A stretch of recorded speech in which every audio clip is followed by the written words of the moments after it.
And welcome to the CivilTalk Podcast. I'm your host, Tapasio Althaus. If you're new to the show, this is where we explore civility and social emotional learning with esteemed guests, expert insights, and practical advice to help people navigate the world. Today, I'm joined by someone who has spent more than 4 decades making people laugh, but even more profoundly, helping them heal. Craig Shoemaker is an Emmy-winning comedian, actor, producer, and speaker whose career has touched millions. He's performed for 4 U.S. presidents, was named Comedian of the Year at the American Comedy Awards, and created one of Comedy Central's top 20 specials of all time. His Showtime special, Datitude, became a Netflix favorite, and his signature character, the Love Master, remains one of XM Radio's most beloved comedy bits. But beyond the laughter, Craig's journey took a transformational turn. After witnessing how humor helped extend the life of a dear friend, Craig discovered that laughter isn't just entertainment, it's medicine. That realization inspired his nonprofit, Laughter Heals, and later Laughter Worx, a corporate wellness movement rooted in the neuroscience of joy. Today, Craig brings the healing power of laughter to organizations and leaders worldwide, teaching how humor can transform stress into resilience, fear into confidence, and disconnection into belonging. Craig, happy to have you on the show. Thank you for having me. You're my first Tapasio. Never met one Yeah, before. maybe the last one too. We'll see. So, Craig, when you think back to the early days of your career, what first drew you to comedy? There's no question it comes from pain. My dad left when I was born. Started with that. I'm like, something I said, wah, he's gone. And from that point forward, it was literally like I just got launched into this. How do you deal with these pains that came my way? Without a dad around, that meant a lot of poverty, moving a lot. So the circumstances were really difficult. And first time I got a laugh was actually fourth grade. My mom moved again. She moved us again to this kind of wealthier area, and they'll shame you. They'll shame you big time if you don't have money. One kid caught me sewing my pants in the bathroom, and it was like really, it was really embarrassing. He shamed me and stuff like that. But then I started telling a story in front of the class and the teacher, and even the teacher was like trying to hold back her laughter. It was about my mom beating me when I broke a vase. And I just watched these people that didn't like me suddenly pop, pop, pop. I can still visualize this happening. This is fourth grade, 10 years old. And it was magical. I couldn't believe what was happening just from sharing this story. And then I started exaggerating. I said, oh, it was a piñata. There was candy coming out of my mouth. Ah. And it was amazing what happened. And then the next day, the teacher said, he's not going to do this again, and embarrassed me. And she took my arms and my wrists and tied them behind my back with blue yarn and put me in a supply closet and put me there for the whole day. She goes, you're going to think about this. And that was the moment, to tell you the truth. That was the moment I remember, like a voice very clearly saying, no, you are going to do this. This is magic. This is a gift. And you will continue to. And I've been doing it professionally since high school as a stand-up comedian. I love that. So, yeah, that voice was really powerful. Yeah. I feel like I'm a huge fan of comedy, and comedy is very closely related to rebellion in a lot of ways. And it really sounds like that from your childhood. Comedy is very much, I'm going to answer with no. No, I'm not going to do that. I'm going to do it this way, and I'm going to show you how it really should be. Yeah, I like what you said. It's a defiant no, but it's also a no that I'm not responding to you controlling me. Right. I'm going to allow my own essence and my own spirit to speak. Yeah. And that's basically one of the big differences. Like, I'm not a get in line guy. No, I have no political party. I'm like right here, centered in this space of, okay, how can I bring joy to people? What's my creative spirit telling me? And I can pause in that and not, I have a book called Get Out of Line and into Alignment. So my alignment is much more opposed to a lot of the paradigms and the narratives that are out there. And I think that is what comedians, if you're going to wrap them up in a bow, that would be it. It's a defiance, but it's not. It's almost like a spiritual defiance. It doesn't match with us. The truth doesn't match with us when it comes from phonies, lack of authenticity and stuff like that. So I think the comedians, if we have anything in common, is that authenticity. Yeah. Which we're all born love, light, and laughter. I talk about that in my workshops and things. We were born love, light, and laughter. And then they start to program us. They say, no, you're not. No, don't be a fool. Wipe the smile off your face and don't be silly and all that. Then they start to program us and we start to believe it. And I think comedians don't believe it. Exactly. I think some of the best comedians, like, for example, I love George Carlin and Dave Chappelle. And there's this thread with my favorite comedians or comedians who are known to be one of the greats, and they seem to carry a social responsibility and to hold up a mirror to the human experience. And I think that's what really makes a great comedian and what makes it also a sort of spiritual practice.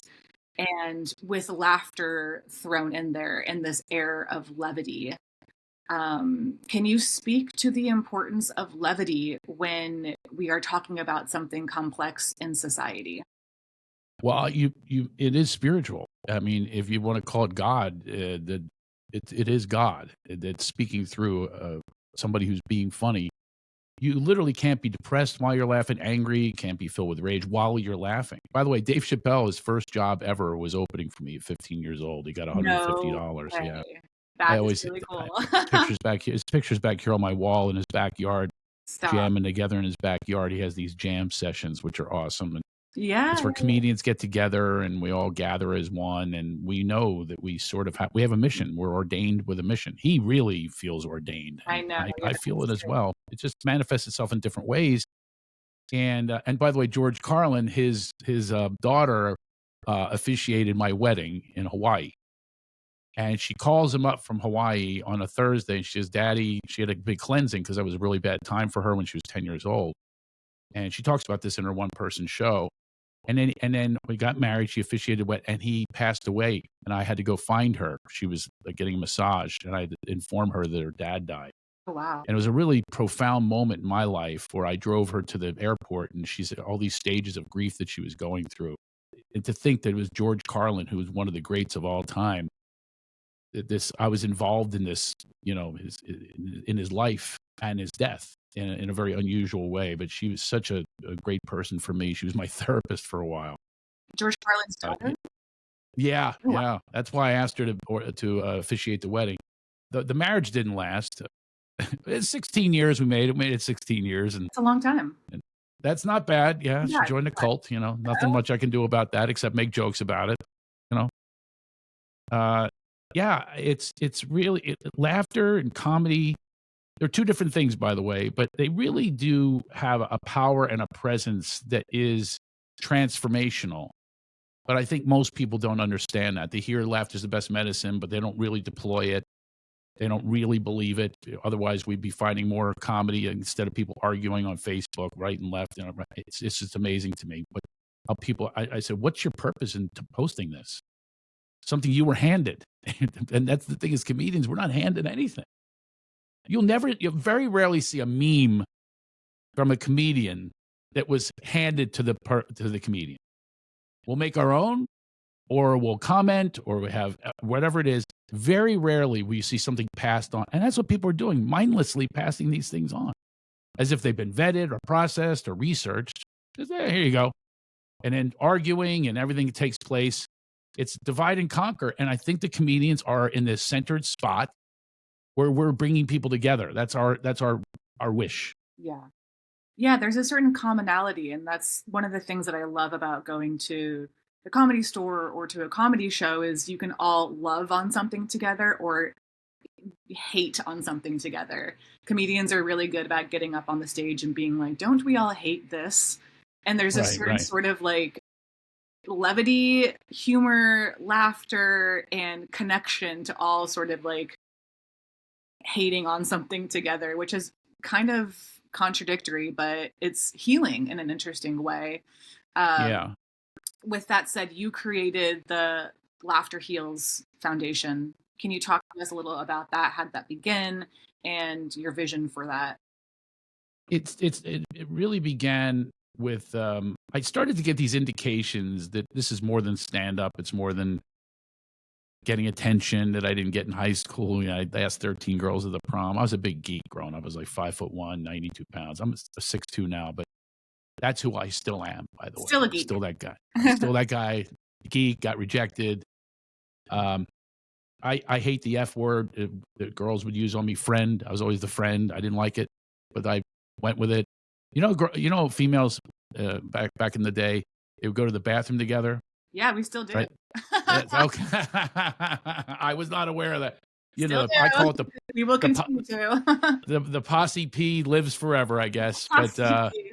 they would do the posse pee, and they took me with them. That's what a geek I was. That's actually quite an honor. No, it's not. If you're not gay and you're heterosexual and women are taking you into the bathroom, that's actually quite a privilege. No, not individually. If it was individually, yes, come into the bathroom. If you're not with a posse, you're a trusted person. I'm a trusted gay guy, and I'm straight as hell. So it was not a good thing for me. It's what led me to do comedy. I always say women want a sense of humor, and well, here you go. So I had been pursuing this for years, and to a lot of success. And then I started to hear these things of people. This one couple in Michigan said, "Thank you so much." I said, "Oh, you're welcome." No, really, we were told we couldn't have a child. We went to your show. I do this character, the Love Master. My husband went home and did the Love Master. We have a baby now. They were told they couldn't even conceive. Then it happened again. Then my friends Brett and Mindy, I said, "Hey, come see my show." And sure enough, Cooper was born, and we adopted a child. So Cooper's breast milk was given to my child, who was born 1 week separate from Cooper, Jared. So, I mean, there's this whole full circle thing. And then my friend Michael Goldberg, who wrote Cool Runnings, Little Giants, real comedy guy. We bonded, Philadelphia guys, really good friend. His wife is ovulating while we're filming the movie, The Love Master. So I said, do The Love Master. He does it. It's a sexual character. And baby Kayla was born 9 months later. So, I mean, this is like a fertility clinic. What's going on here? So it was the first indication of going, well, laughter is really good medicine. But here are people that couldn't have a child because now they're less stressed. Anyway, a year and a half after that, Kayla was a year and a half, 2 years old. Michael Goldberg was diagnosed with brain cancer, inoperable. We gave 3 months to live. And that was the ha-ha moment. I went, okay, what can I do? I'm a big rescuer anyway. What can I do for my friend? So I started this program in a cancer facility in the Valley, an aftercare facility called WeSpark. And I developed all these methods for intentional laughter, guided laughitation, chuckle chatter. These are intentional laughing techniques that I developed. He showed up for all of it, all the prescriptions. I'd say, hey, watch more comedies, go to more comedy shows, blah, blah, blah. Anyway, I was just doing this on the fly and studying and getting another degree and stuff like that. But he shows up for all of it. They gave him 3 months to live. He lived 15 years past that prognosis. That's unbelievable because he had a will to live because he was laughing. Yeah. Who wants to live in misery? Right. You know, these are forms when people are like attacking all the time on social media. It's a form of not wanting to live a true life, not wanting to live an abundant, potent life. That's what it's a form of. If you want to just misery loves company, go ahead, keep that company. It's not going to make you very alive or want to live or be young and youthful. And that's been a secret to my life is this laughter thing. So it's been proven time and time again. I kept developing these things. Now it's a business. I just got back from Utah. Can I tell you a little story what happened in Utah? Yes, please. So I do this thing called a laugh bath. I'm having my first global one tonight. Maybe you can attend. It's online. I've never done it online before. Oh, yes, I have. The mini versions. But so you've been to a sound bath? Well, this is laugh bath, the silly cousin of the sound bath. But instead of bowls and gongs, we use the vibration and frequency of laughter. So I did it the other day at this Zion Healing Center in Utah. They had me in for a couple of days, and it was very intensive. I did a few days. There's addicts, alcoholics, depressed. One person was trying to commit suicide 5 days before.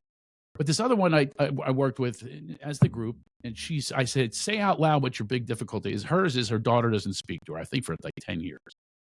So we chuckle chatted through it. I said, say it out loud. We're saying it out loud. It really takes the power out of it.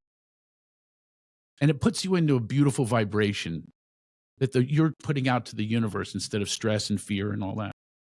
And I proclaimed, I said, your daughter will be back. I swear to God.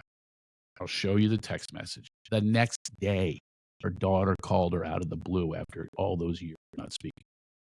She texted me on private message on Instagram. I could show it to you. It's unbelievable. And it brought me to tears. I'm like, wow. So it's not woo-woo. She said it must have been the vibration and the frequency brought her daughter back.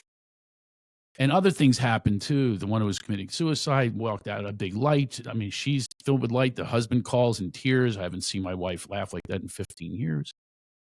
He wasn't there, but he heard about and heard from her. So I'm just watching these extraordinary transformations take place with this laughter. Obviously, my friend Michael Goldberg, who lived 15 years, I just get all these indications. I know this is my mission now, as opposed to I still do stand up. I'll be at the. Why don't you come see me? By the way, in Pasadena Ice House on Friday. Oh, no way. Okay, that's not too far from me. Way, you're going. Okay. So, yeah, if you like comedy, I do an hour and a half show or 2 hours, and I just get up there and just give everything that I have. I love it. It's just so beautiful. The connection is so divine and ethereal that takes place. It's amazing. Yeah. It's really interesting how, I mean, what you're talking about is laughter has its own frequency. You know how every emotion has its own frequency, empathy, love, compassion, hate, anger. Laughter seems to have, now that you're talking about it, because I really do believe in frequencies and energy frequencies, Yeah. laughter really has its own frequency. And it's really potent. I was thinking of that movie, this might sound a little silly, Monsters, Inc. And Yeah. they found, they found out at the very end, instead of scaring children, making them laugh actually builds more battery power. And it's the same sort of thing with humans, or with people, and adults too. And I think as adults, it's a lot harder to find laughter, and it's being around funny people is just as potent as being around people who can empathize and love you in real time. And I'm thinking about my friends, and some of my friends who I find to be hilarious people, and you leave the discussion just so light.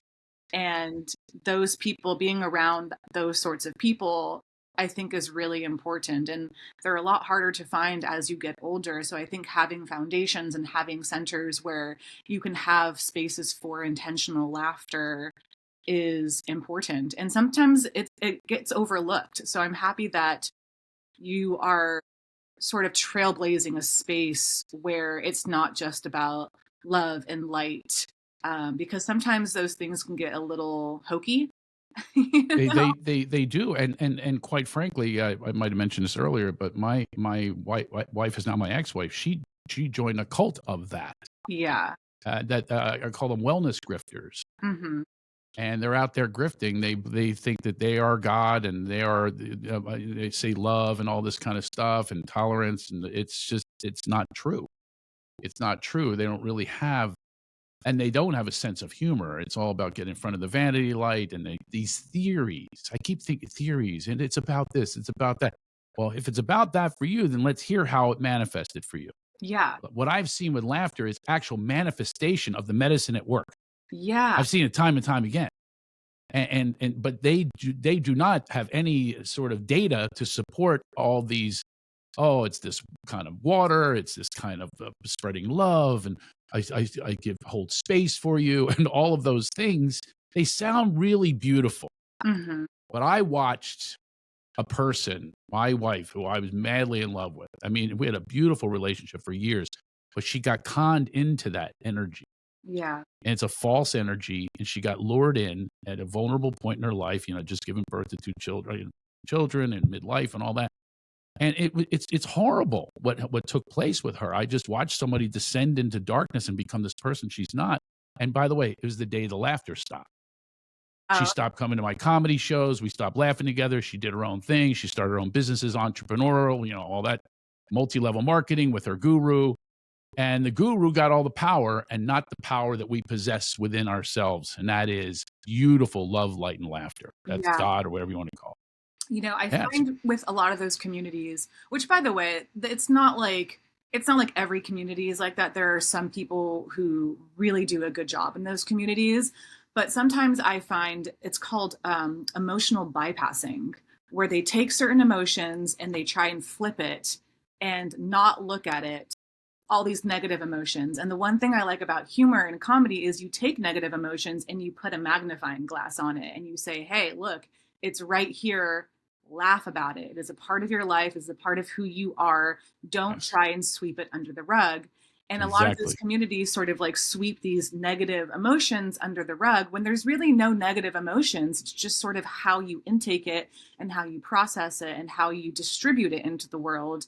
And truly, the one thing I love about comedy is it takes these negative emotions and it just tries to make laughter out of it. And that's a really, having that connection with your negative emotions, I think is a really great way of sort of recalibrating your nervous system when you're afraid to feel certain things. That's exactly what we talk about when I do the laugh baths. I talk about that exact thing, the default mode network. And I call it damn, get out of your damn mind.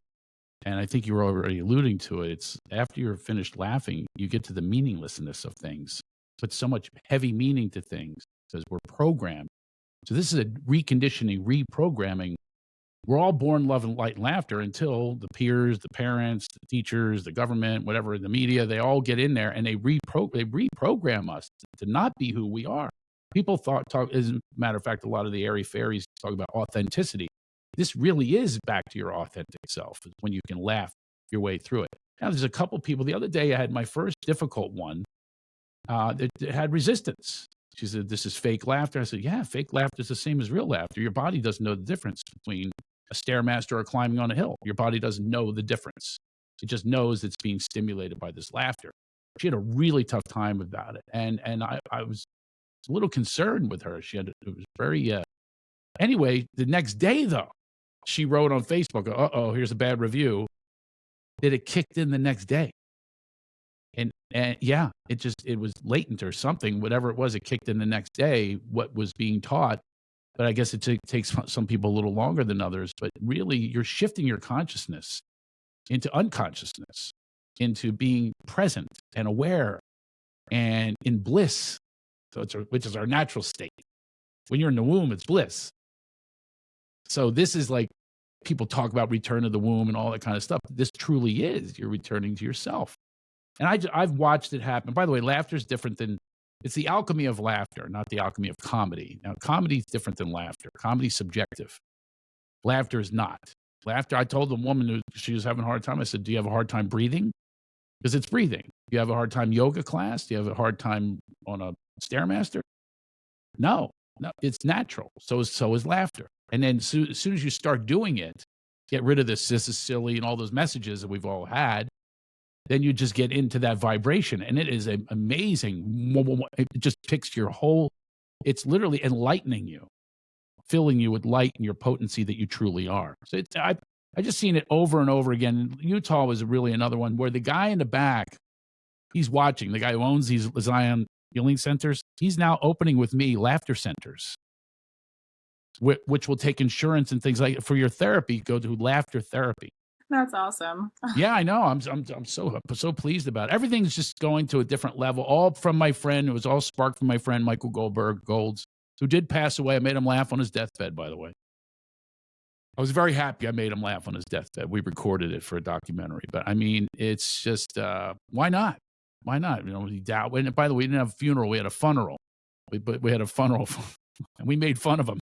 Oh my gosh, that's amazing. Yeah. And the reason I say it's subjective, comedy subjective, is Patch Adams did some beautiful work. We all know the movie, Robin Williams. He was helping people, even doctors, with their bedside manner, which is another thing I deal with them as well. I deal with first responders and caregivers and things like that. And it's so subjective. He would go in clown outfits. He would go into these hospitals. If he came into my hospital room, I'd pull the plug. I don't like clowns. So I'd die before a clown would make me laugh.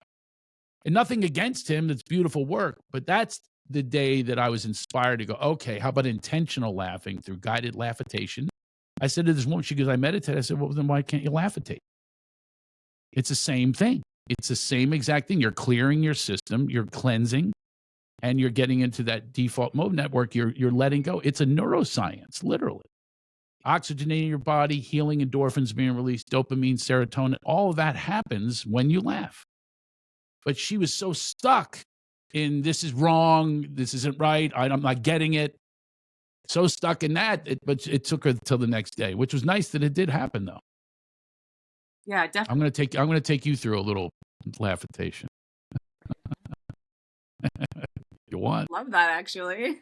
Okay, great. Do you have anything that's on your mind that's like preventing you? I'll give you some default, some prompts, some examples.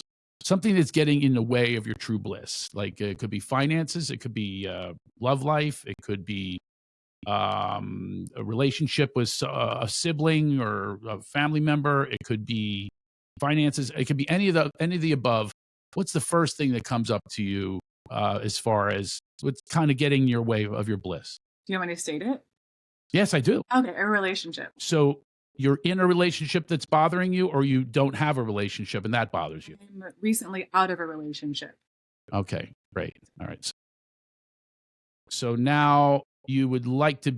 So I'm kind of see. This is what I do. I will become you in this chuckle chatter, but I'm just trying to get a couple little details. So it's kind of an obstacle right now. You're out of this relationship. Have you?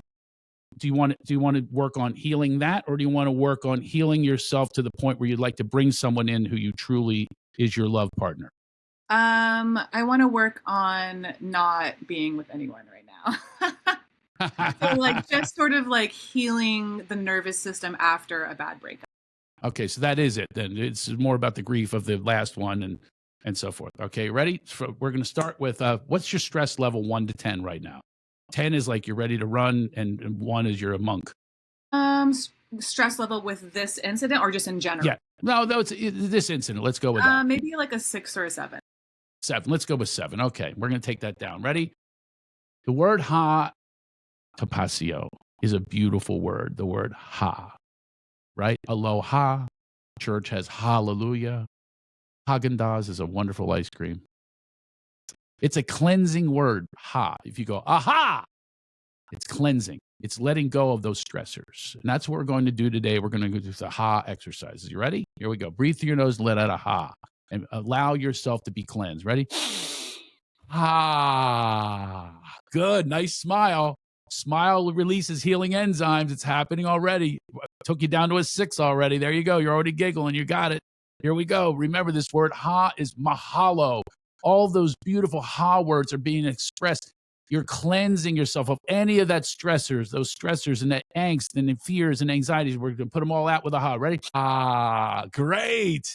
You're smiling already, smiling. You know, people in Asia ride their bicycles with chopsticks so they can have a smile, which releases those healing enzymes. That's what you're doing. You're oxygenating your body now. We're going to keep going, upper level now. Ready? And now you're going to let out a giggle afterwards. And ha. Nice. Good job. All right, here we go. I can see your mind working, by the way. Yeah. I can see you. Oh, wait a minute. This is silly. Oh, this is unusual. Remember what you said about comedians. Come on. We're breaking through here. Yeah. We're going to go upper level now. We're going to do another giggle. Ready? Here we go. I see you looking around. You think you look stupid. I know I do, but whatever. Exactly. I have a read on people. This is something comedians have. We have an intuitive sense.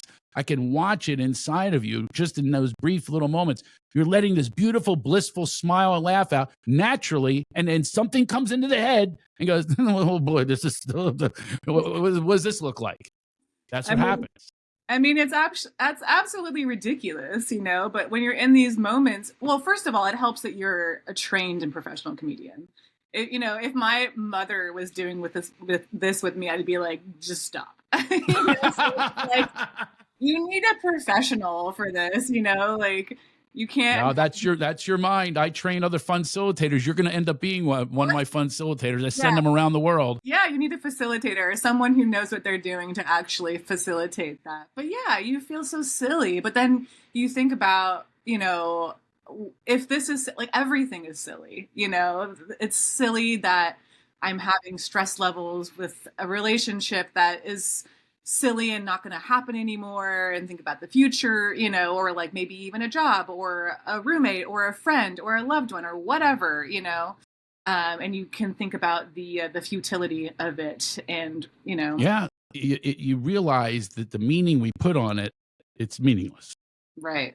But and you even were putting meaning on. I watched your face. You bliss, and and we stop ourselves.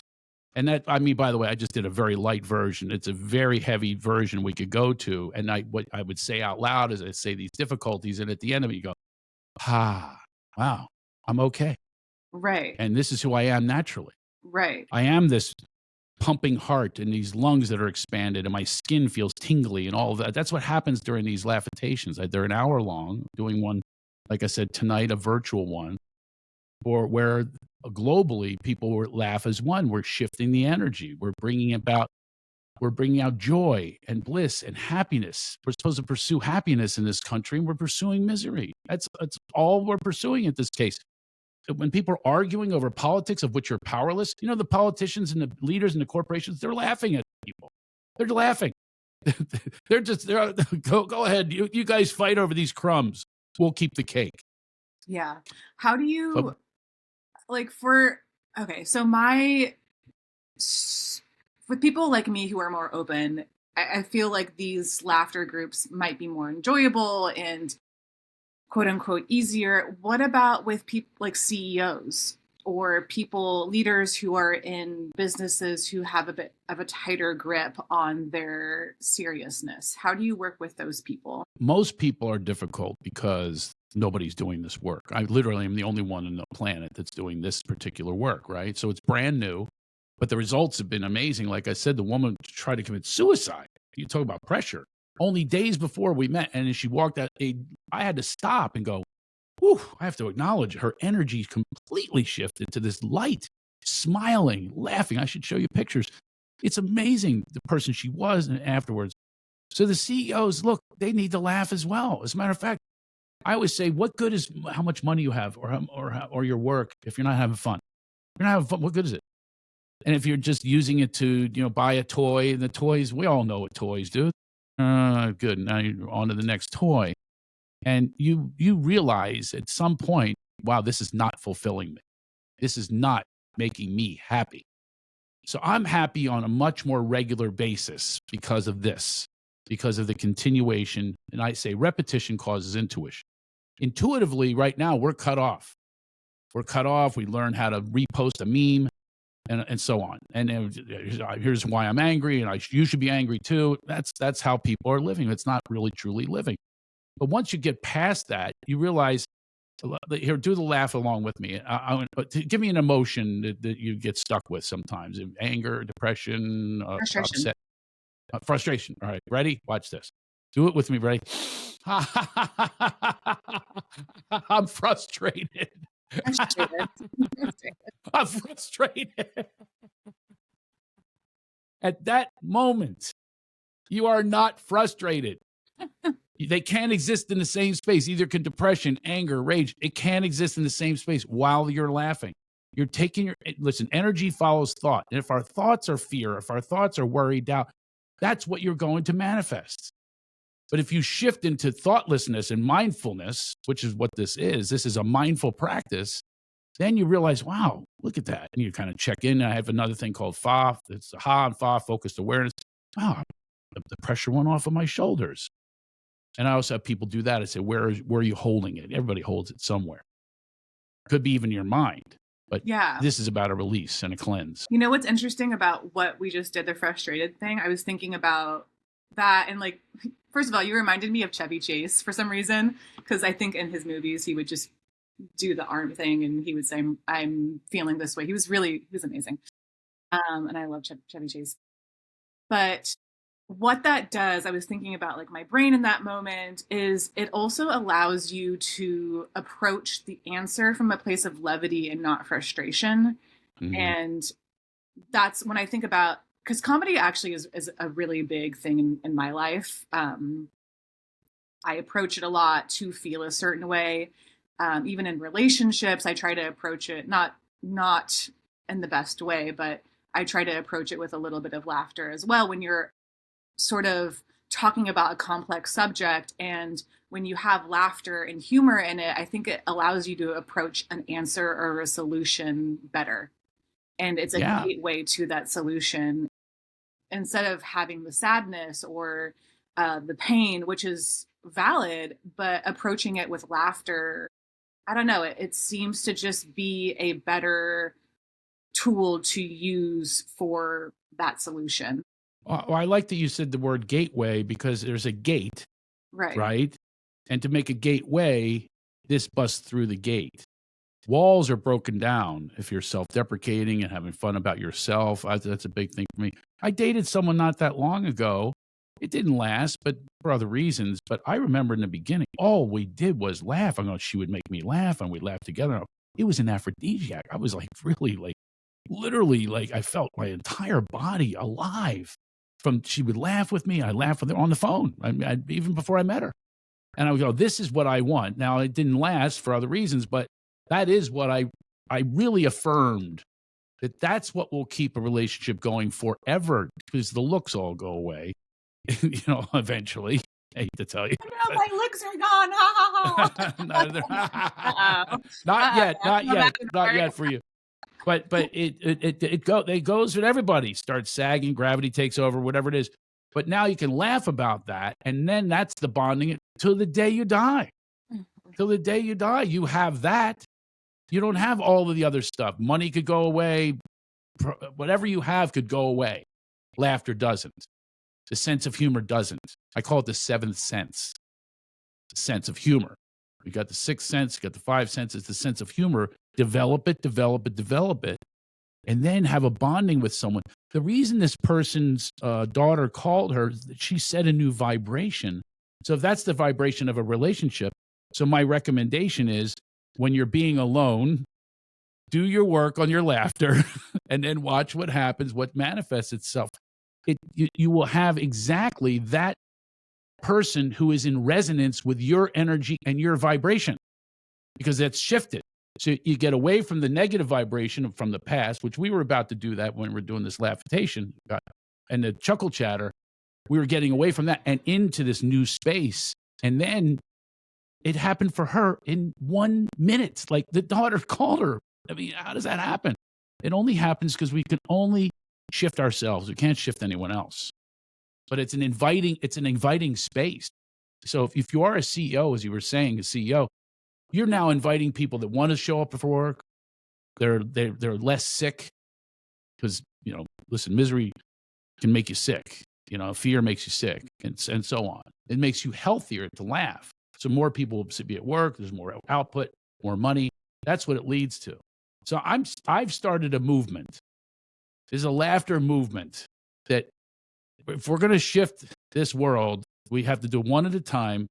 But I believe that this is the way to do it, because it's neutral. It's not political, because it's not comedy. It's not offensive. It's just the act of breathing and laughing. That's what have you ever heard of Wim Hof?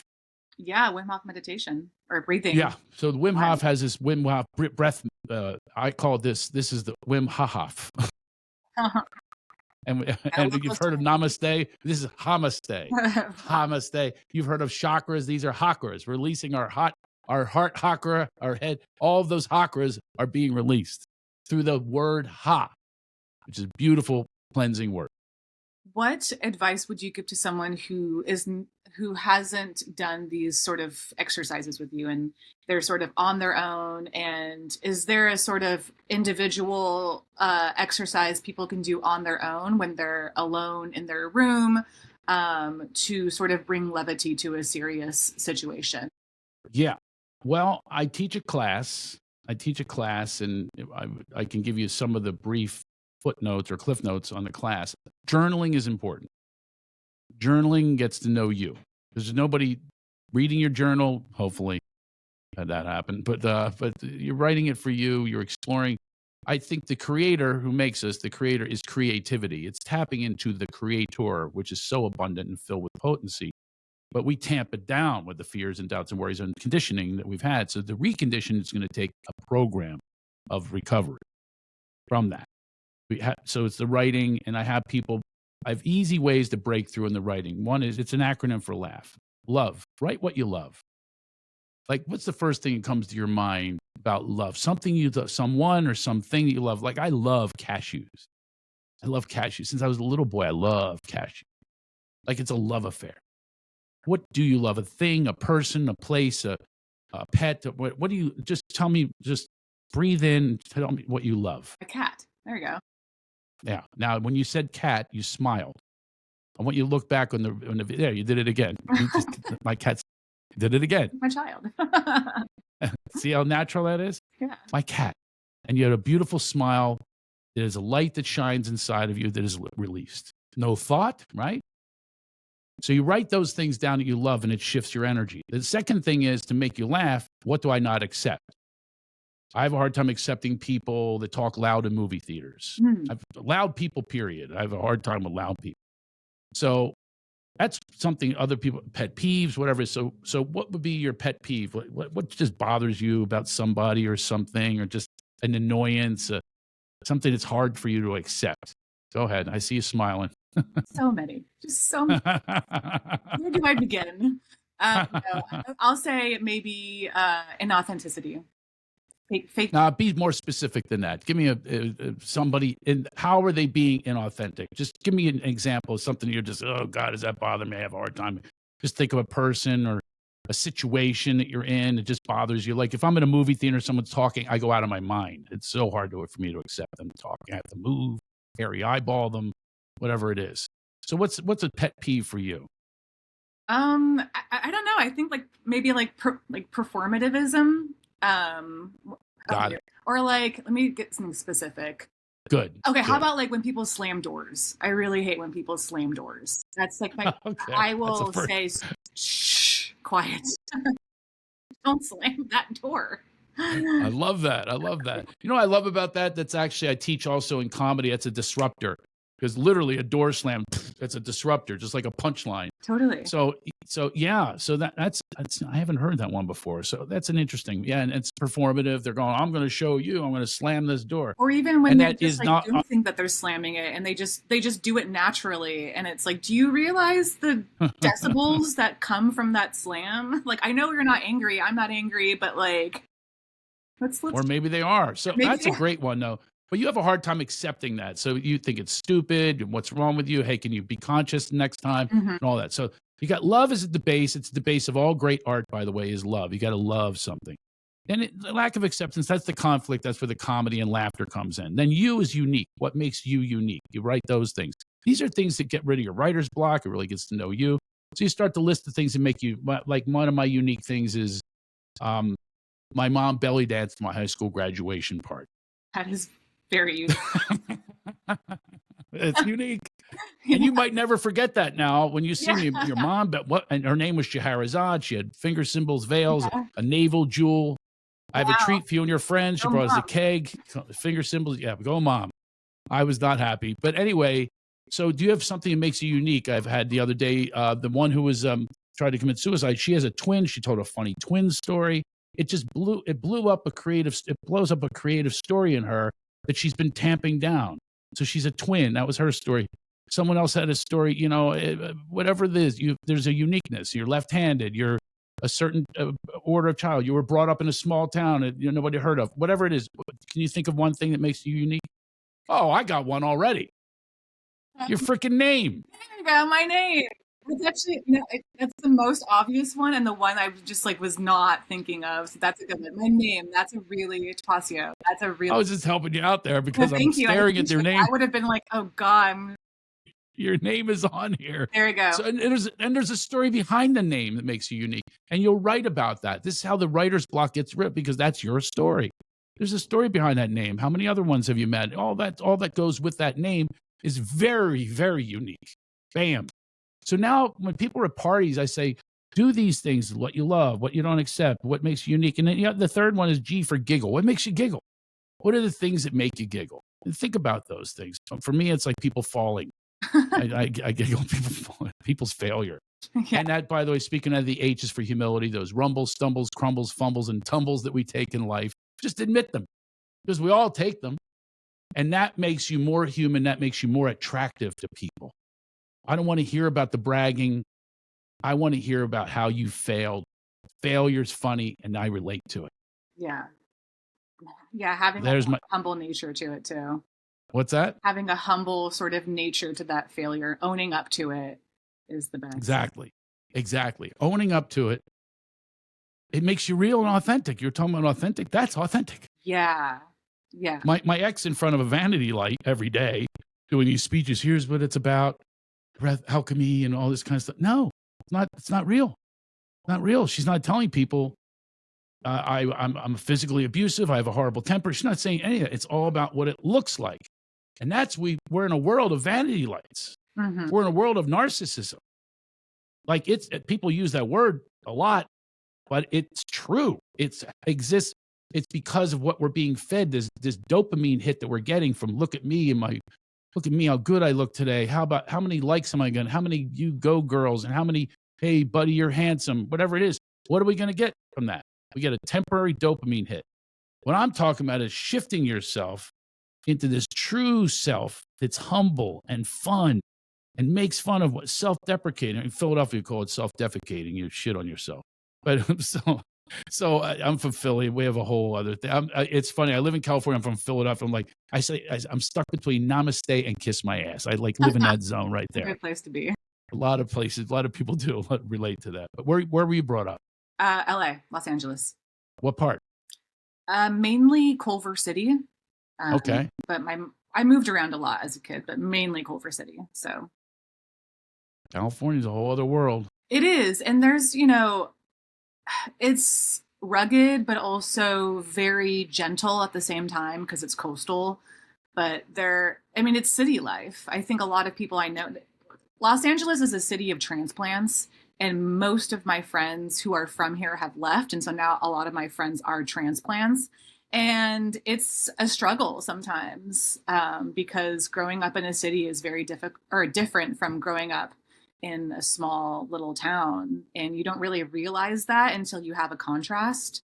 And you're like, oh, yeah, I was doing some weird shit at 13 years old that you were not doing at 13 years old in Nebraska. And so sometimes, you get caught in between two worlds of people being like, oh, yeah, LA and California is sunshine and daisies. But I don't know, when you grow up in a city, you are caught between two worlds of like this ruggedness. And yeah, this is the sunshine state, but there is a little bit of roughness to it, which I like. I'm into. I have to be around that roughness. Sections of it are the Hollywood that I grew up. Well, I grew up in Philly, but when I moved here, it was a Hollywood thing, very transactional relationships, which I don't enjoy. And Philadelphia, we're rooted. Literally, the trees have these giant roots. Here, literally, the trees are from other places. The palm trees are not indigenous. So you know that, right? Palm trees are not indigenous to this area. I know. Yeah, I know. And I think they're imported just like the people were imported. I know. That's really wild. I was just hearing how they're trying to get rid of the palm trees. And I'm like, don't get rid of them. They're a staple. They are a staple. They're now a staple. But that's what the irony is it's symbolic. They're not rooted. And I love that about where I'm from. My friends are my friends from second grade. I have a TV series out now from a guy from third grade. We created it together. It's on Amazon.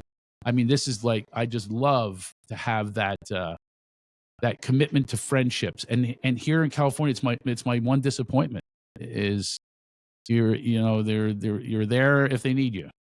And if they need you for something, it could be whatever it is. Usually in show business, it's a job or whatever it is, or just hanging out with somebody who's cool. But back east, it's a lot different when it comes to that. So I love California, but I'm trying to bring more laughter. It takes itself very seriously too. I know, especially in the LA area. That's kind of funny. That's kind of why I said performativism, because I'm around it so much and I'm just like, oh God. Yeah. It's hard when like you're from here and you're not in the entertainment world. And you see it everywhere and you're trying to make connection, but everyone's trying to just trade work numbers and see what you can do for me, what I can do for you, so that can be a tough part for sure. But I love the East Coast. I just spent some time in Maine and New York and I was like, oh, this place feels so authentic in so many ways. So it does. And including the truth that comes out, the no filter. I have no filter. And when they say something to you, it might not be something you like, but it's real. It's a reflection, and I love that. But we're here; it's a deflection. Right. A lot of deflect. Oh my God, I can't deal with that. Very afraid of conflict and things like that. Avoidance, and I think avoidance of pain is worse than pain. when you start avoiding it. And now I'm about get in there. It's okay. Yeah. I've had pain through my life that is, I mean, I won't even get into it. It's like blows people away what I've survived. I was kidnapped when I was 13. Oh, wow. And for 5 days. And I not only live to tell about it, I almost embrace it to the point where I want to teach others how you can get past these traumas. People talk about being stuck in their trauma. Why be stuck? Why not go for it? Get in there. Be resilient. I'm not saying pick yourself up by the bootstraps, but do some work on it. That's where the laughter therapy comes in for me. Being bathed in laughter all these years. Wow, am I lucky? You know, these comedians, I don't know if you realize this. When I point it out, people go, wow, you're right. Unless they get in drugs and alcohol and die early. But think about the comedians that live into their hundreds. Don Rickles in his 90s, Bob Newhart in his 90s, George Burns performed when he was 100, Milton Berle 98, Phyllis Diller 97. All these people lived a very, very long life unless they got involved in drugs and alcohol because they were bathed every night in this beautiful laughter. Dick Van Dyke, the reason he's still alive and well and dancing is because that's what he lives for. And he's still alive. Mel Brooks is 98. He's doing Spaceballs 2 right now. Oh, no way. That's so funny. Yeah, he is. I mean, this is how comedians live our lives is we really do embrace this joy and this light that comes back to us. We put it out and it comes back to us. So it's mutually beneficial. Yeah. Unless somebody's miserable and they try to take down the comedians with the cancel culture. It's ridiculous. If you don't like a joke, wait 5 seconds. You'll like the next joke. I know. Everybody's so self-obsessed. I must tell you that I'm offended now. Shut up. Yeah. No, you don't. Yeah. What's the most common emotional barrier you see with executives or people that prevents them from embracing levity and humor? Considering that emotional barrier, what can one do to sort of avoid it? Well, I would, as I said, I wouldn't use the word avoid. I would say go in. It's like go in when you have these obstacles in your life. Go in. Don't look away. Right. And that's the thing is we put blinders on. And a lot of executives that you were talking about, but it's almost everybody. It's like, what does this look like? I'm supposed to be serious. It's the conditioning that I wish to recondition. That's basically what my job is. I'm going to recondition you to be who you really are. And that isn't that. You're not that. That's not your identity. Your job's not your identity, is it? It's nobody's job is their identity. It's just what they ended up doing. And then it becomes their identity, unfortunately. But when they put their head on the pillow, they're not happy. Some aren't happy. I can't speak for everybody. But they could be making billions of dollars and be really, really unhappy. We've seen it constantly. And then they search for something outside of themselves. So then they become a predator, like an Epstein or whatever it is. I mean, that's what happens. They become predators or I don't want to name names, but you know who I'm talking about. Yeah. There's a lot of people who are predators Right. because they don't know what to do with their feelings. Right. So I'm saying that we're all the same. We're all the same. We all have the same feelings. So let's come together with a connectivity that we've never had before. That's why this laughter mob that I'm forming, this laughter movement, we don't have those obstacles because we're not talking politics. We're not talking religion. We're not talking anybody else's standards except for who you are. And we're all one. Yeah, I think it's important. And it's interesting, these laughter exercises. I'm thinking about that woman who kind of felt it later. And I'm sitting here wondering, I'm like, what am I going to feel tomorrow or in an hour? You know, how I think that laughter also has a sort of domino effect too. Oh, yeah. Kind of like, well, you didn't, by the way, she did it for an hour. You did it for 3 seconds. yeah, So I'll continue it. Yeah, I doubt it's going to really have some giant transformation for you, but it could. But I could do another one with you, but I don't know if you're ready for that. I feel bad. Our listeners are going to be like, oh, God. So you got into their thoughts. This is about you. And by the way, watch what people, laughter's contagious. So just think about the contagion you're putting out there as opposed to a listener is going to be bothered. Yeah, of course they are. It's uncomfortable for them because they don't want to get to know who they really are. They'd rather stay in this conditioning that they're in, right? Because it's natural. It became natural. It's actually unnatural to be like that. Judgy. We all have the judges out there, and then we self-judge because of them. We empower them to judge how we feel about ourselves.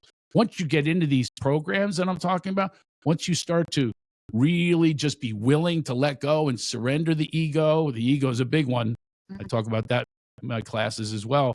It's a big one. Once I filed for divorce from my ego, I literally filed for divorce. It tries to stay married. Remember the time, Craig, when we're in the, it tries, but I say, I see you. Sorry, not interested. It's so So it's a funny. surrender of that ego. Man, ego is something that I think about a lot, and it destroys relationships. And it's like the only way we get served. I mean, I've been thinking a lot about ego and relationships. And yeah, I mean, I think the good thing about humor is that it takes these parts of your ego that make up your ego, like haughtiness or thinking you're better than everyone else or smarter or whatever. And it puts gives you levity to those things. And it's like, you don't have to take yourself as seriously. No. I don't know. I think that we are put on this planet to eventually absolve our ego, because there's really nothing good that comes from it. I mean, it might give you confidence in the moment, false confidence in the moment. But I think having humility with your ego is not a bad thing, but it's having a good relationship with it. I think we need to learn how to do that over time. I don't know about the word good or bad. I tend not to use that word, but I don't think it ever serves. I mean, if you want the confidence, I have confidence when I'm self-deprecating. Right. Like, I'll give you an example, just you and I, our relationship that we've had for 45 minutes. I mean, I've watched you smile when I admit my faults or when I talk about my mom belly dancing, you're laughing along with me, right? Right. Now, ego would say, I don't want to say something like that. That's embarrassing that my mom did that, or whatever it is, whatever would prevent me from doing that. Right. I think it bonded us closer together if I say something, or the things that you talk about that are vulnerability is a superpower. Totally. And vulnerability only happens from removal of ego. Yeah. It's the only way it happens.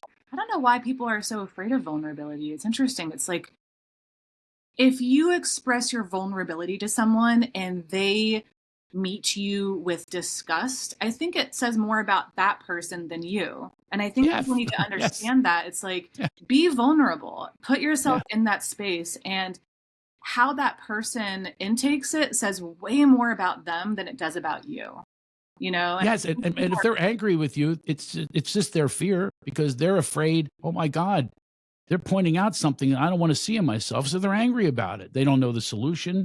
People are frustrated with the lack of solutions. And I can tell you the vibration of laughter is a solution, period. And I call ego evading growth opportunity. Every time, I love acronyms. So that's the acronym I came up with when I work with people. I say, listen, you're evading your own growth opportunity here by your ego leading. No, your ego ain't your amigo. It's not going to help you at all. It's only going to hurt you. I had a guy do an intervention on my ego. I'm so happy to this day. I can tell you exactly how it happened. It was a day I literally filed for divorce from my ego. I took an imaginary pen. I am divorcing you. I have no use for you whatsoever. And it tries to stay married all the time. It tries, I remember those days. Oh, we had some good times, didn't we? No, we didn't. No, there was an illusion of it. Right. But the best times are the vulnerable times. Those times, even think about a lover, when you have those intimate times, there's no ego there. It's a true connection. It's a beautiful connection. There's nothing else there except you, and your hands could be touching lightly or whatever it is. A beautiful intimacy. Those intimacy moments, those are vulnerable. There's no shield up when you put a pinky on somebody else's pinky and it just sends shivers up your spine. That's vulnerability. And until somebody goes, stop that.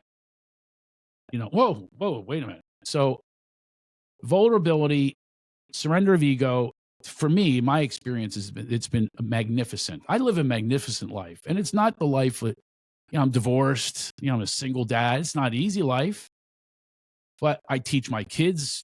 We do gratitude lists all the time. We do what I love about you around the dinner table, and this is how we bond, and it's vulnerable. Gratitude. We tease each other. They bust my balls all the time. My kids, it's unbelievable. Yeah. They're 11 and 16, and I'll give them a photo. They know that I post, and they are not happy about it. Yeah. And so what they do is I say, here, take my photo at the Brooklyn Bridge, and I'm posing and everything, and I look at the photos later. It's them. They turn the camera around, and it's them going, they take a selfie instead of me at the Brooklyn Bridge. That's how they bust me. Classic. I still do that, and I'm in my 30s. Never gets old. So we're approaching the end of our hour, and I'm loving this conversation, and I'm hoping we can do a round two in the future because it's been so fruitful and interesting.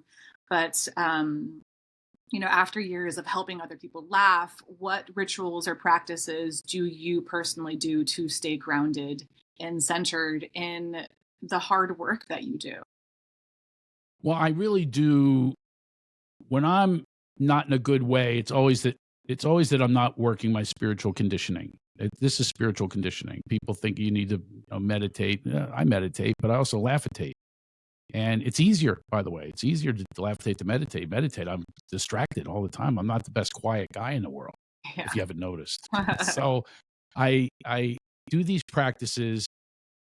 I do my laughter lunges, I do my spiritual silly squats, whatever it takes to stay silly, to stay foolish, have a good time, bring fun, connect people. I love connecting people. I'm really, really great at connecting people. Like if you needed a job, I'll find you a job in 5 days. It's just really a lover. I connect. I have 9 marriages under my belt.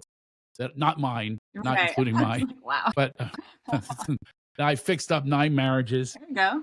And I really enjoy, I coach now a lot. I really love the coaching. I have classes. Today's a laugh bath, a global laugh bath, where people are just going to zoom in. We're all going to laugh together for an hour and bring some positive vibration to our lives. And that's just what I do to stay fit. You have to stay spiritually fit in this world. Mentally, spiritually, emotionally, physically, it's all encompassing. I say it's like the Wizard of Oz. She goes and finds the Scarecrow, Tin Man, and Lion. That's mind, body, and spirit. And we're going to the land of ha-has. And this is but it all exists inside of us. Like she learns in the end, she's had the answer all along. No one can think of it for you. Remember, he pops in. I don't know if you've seen the movie, but Scarecrow pops in and goes, "I should have thought of that for her." And no, you can't. She had to experience it herself. So I've experienced these things, and now I share the experiences, not the thoughts and the theories. That's what broke up my marriage. It's a bunch of shit, a bunch of her guru, this woman that says, "Get your sovereign freedom, mamas." Theoretically, you get out of your golden cage. Theories, they make no sense, and they have no data to support it. But that's how certain people deal with their fears and their worries. They go, okay, I'm going to empower this person. It sounds good. They're appealing to the ego. That's the narcissist. And they praise. Oh, yeah, everybody gets sucked in by that. We got to praise ourselves by celebrating ourselves. Celebrate. Not praise for some false praise. Celebrate your life. Do some more ha-ha work. Hallelujah. So that's how I try to live. Thank you. I really resonated with the going in. I think we all have to learn our own lessons, and the people we meet on the way can join us, but we really have to be doing the hard work. And, we can't have other people telling us what to do and to avoid certain things. It's like our parents who are like, don't do this, but we have to sometimes certain things learn from our mistakes. And I think that's really important. And meeting people like you, I think, helps cushion the blow afterwards, or just helps us find our way into that laughter light. Well, go to craigshoemaker.com and you show up at one of my comedy shows, and then hopefully many more after that. Because I guarantee you, people walk out standing ovations. They love it. I give everything that I have. I do an 1.5-hour show. It's not like another show that you've seen. It's really truthful. It's honest. It's revealing. It's healing. And I hope you can make that the laugh bath. Go to craigshoemaker.com, and hopefully some people will sign up from listening to us on this podcast. Yeah, exactly. Yeah, we'll have all of those links on our website at civiltalk.com. Craig, thank you so much for being here today. It was truly one of the most special episodes, and absolutely the most funny episode we've had. So I really appreciate you being here with all of your Thank you. laughter. It was very civil. Oh, right. I know. The next one will be a little uncivil. Don't worry. I want to go at it with you. Come on. Yeah, let's go. We'll show them really how to be civil through an uncivil discussion. So you civil. We'll bring up some divisive subjects, and we'll see how funny we can. Yeah, let's see how good we do. See if we can laugh through those. The key, though, is to bring up sort of divisive issues and see how civil one can be when there's contrasting opinions. That's the real. Next time I come on. Let's do it soon. I would love to bring up some divisive subjects of politics. Okay, we'll do and let's see how we get through. Okay, we'll do it. I'll definitely be drinking my green tea and doing some meditations before to prove that I can do my job correctly. Well, stay in touch. Thank you for having me. Thank you so much. My first topazio of my life, and I will talk to you in a little bit. But hold on, one more thing. Breathe in. Ah. Ha ha. Ah. Ah. To our listeners, do the same thing too. Breathe in. That's right. Let it out. All right. Thank you so much for being here. How do I get out of here? Oh, here we go. It says leave. All right. Yeah, I'll get out. I'll do it. See y'all. Okay, bye.